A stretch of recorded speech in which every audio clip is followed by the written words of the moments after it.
Audio Jungle.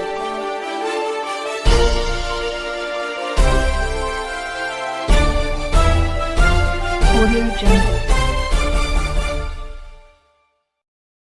వరంగల్లో మీ అందరితో మాట్లాడడానికి రెండు విశేషాలు. ఒకటేమో నా దగ్గర ఆపరేషన్ అయిన అనిల్ గారు ఆయన ఎక్స్పీరియన్స్ చెప్తారు. ఇట్స్ మెయిన్లీ ఎందుకంటే జనరల్ పబ్లిక్ అవేర్నెస్ కలగడానికి.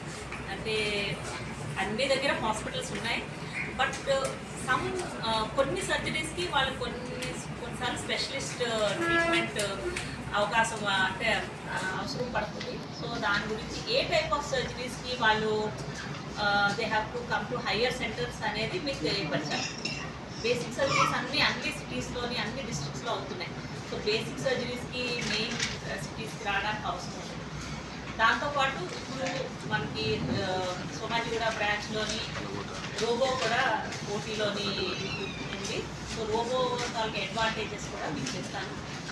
సో రోబోటిక్ సర్జరీలోని కాంప్లెక్స్ సర్జరీస్ చేసినప్పుడు మెయిన్లీ పొట్టకు సంబంధించి, అలాగే మనకి జాయింట్స్కి సంబంధించి దాంట్లో ప్రెసిషన్ ఇంపార్టెంట్. అంటే మీరు ఎంత కట్ చేస్తారు, అన్నీ చాలా వైటల్ ఆర్గన్స్ పక్క ఉంటాయి పొట్టలోని, అలాగే మనకి కండరాల్లోని కర్నియాస్ చేసినప్పుడు. సో మనం ఎంత మినిమం కొలాటరల్ డ్యామేజ్ చేయకుండా సర్జరీ చేస్తామో దాని ప్రకారం ఆ ఇండివిజువల్ రికవరీ ఉంటుంది. సో కొన్ని ఇన్స్టిట్యూషన్లో చేసుకుంటే నా రికవరీ మంచిగా ఉంది అనుకుంటారు, కొన్ని దగ్గర కొంచెం టైం తీసుకుంటుంది, ఇబ్బందులు పడడం. సో ఆ చిన్న బెటర్ డెఫినిషన్ గురించి ఇప్పుడు మినిమల్ యాక్సెస్ సర్జరీలోని మనకి రోబోటిక్ సర్జరీ కూడా ఇప్పుడు యాడ్ అయ్యింది. సో దానివల్ల మనకి అడ్వాంటేజ్ ఏంటంటే మన వరంగల్ పడ్డారు 3 years బ్యాక్ కొంచెం హెవీగా ప్రాబ్లం ఉండేది. హాస్పిటల్లో 2.5 years బ్యాక్ సర్జరీ చేయించాను. ఒక 1 year బాగానే ఉంది. 1 year తర్వాత మళ్ళీ ప్రాబ్లం ఉంది, చాలా ప్రాబ్లం. ఒక 1 month అసలు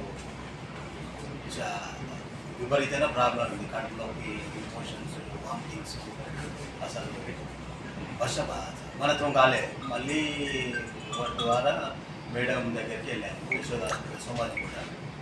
మీరు చూసి ఆపరేషన్ సక్సెస్ చేశారు. మొత్తం పేగులన్నీ లోపల మొత్తం అతుక్కపోయాయని 4 hours ఆపరేషన్ పట్టింది. వెళ్ళాలని మా ఫ్రెండ్ వాళ్ళకి కూడా చెప్పారు, మళ్ళీ సక్సెస్ఫుల్గా చేశారు. వారి పుణ్యమని ఈరోజు నేను అంటే ఎంత ఖర్చు అయింది?